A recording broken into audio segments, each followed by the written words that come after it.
Hey YouTube family, it's Gina. And guys, I mentioned in the potato harvest video that you could freeze your potatoes because I made a comment that I might freeze mine. Somebody asked, how?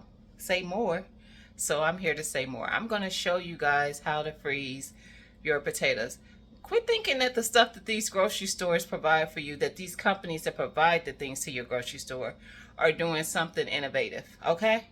So let me show you how easy it is to freeze your potatoes. You can freeze them in any form that you want to freeze them in. French fries, like hash browns, whatever. So I took some of the potatoes that I grew and I just diced them up into some chunks like you would do for roasted potatoes.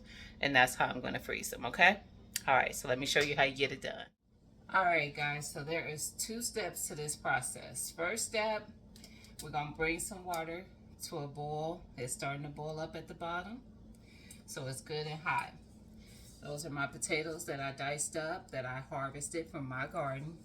And you could do this with store-bought. I've done it with store-bought before. Matter of fact, the very first time I froze my potatoes, it was from store-bought potatoes that were about to go bad. So all you're gonna do is drop your potatoes into the hot water. Splashing up at me, y'all. Okay. Drop the potatoes in there. We're gonna let those go for like 5 minutes. That's it.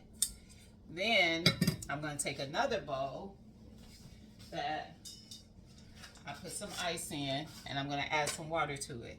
So all we're doing is blanching the potatoes. We're gonna let them go for like 5 minutes, and then I'm gonna pour them out and put them in some ice water to stop the cooking process. And that's how we get these potatoes done. So I'm gonna let these go for 5 minutes, and then I will have my ice water ready and I will be back, okay? All right, guys, so it has been 5 minutes. So basically, what I take from boiling them, well, we're not boiling them, we're blanching them. For the 5 minutes is what it's doing is, if you peel potatoes before and you notice how as soon as the air hits it, it starts to get a little brown, even as you're cutting them up to cook them. I think that it takes that away from the potatoes, but I think that's part of the starch that's in the potato on the outer parts that gets kind of taken out of the equation. So I'm using one of my strainers to get the potatoes out because I could get more of them out at a time. And then I'm just dropping them in ice water, and that's going to stop the cooking process. So yeah, I didn't look at the science behind it. I actually have a video that's on my channel that's probably about 5 or 6 years old. It could be older, to be quite honest. I don't remember when I made it. Doing this exact process. And instead of just reposting that, I figured I would do it again just so you can see it does work. And even when I did it the last time, of course, I used and ate all those potatoes. I'm like, I know I feel like there's more in there. Them purple ones are hard to see sometimes. So, and you see I put my hand in this water. These potatoes are already cool to the touch. They are not completely cooled off, so you want to let them sit for a while in there because you want them to be completely cool, no longer warm at all. So no more of it going through the cooking process, because that's what we want to stop.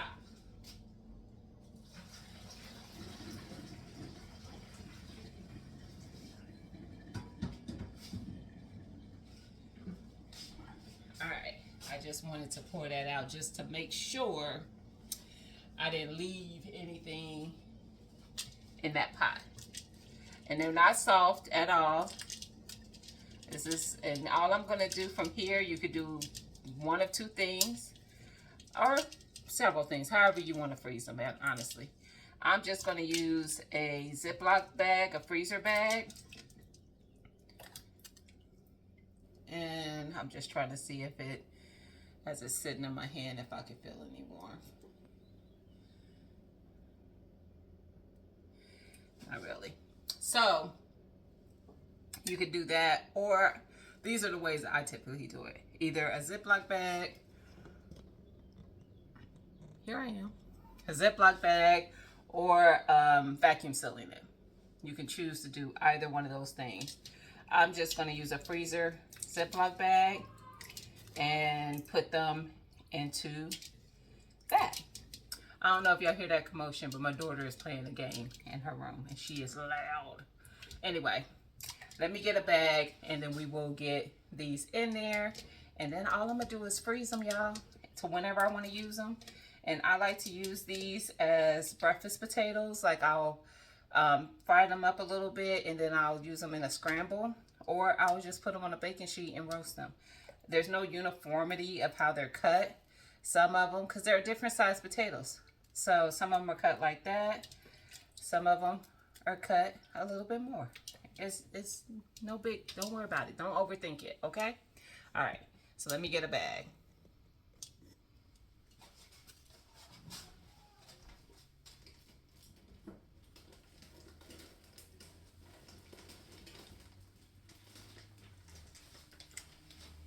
And you know how these bags go. You could put a little labeling on it of what it is and when you did it. So it's up to you. They're not going to last in my freezer that long. So yeah.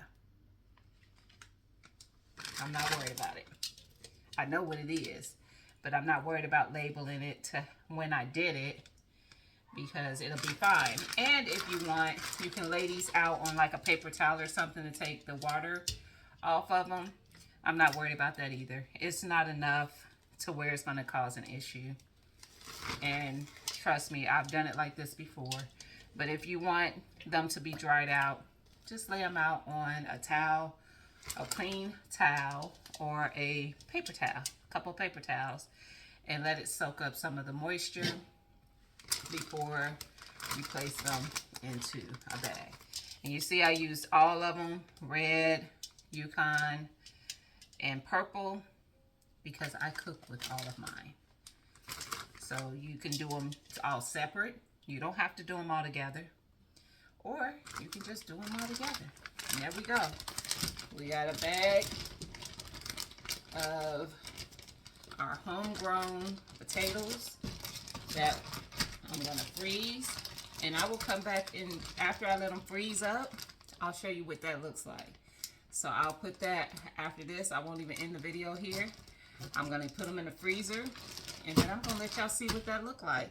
So y'all can see the whole deal, the real deal Holyfield, okay? So there we go. There's the start of it.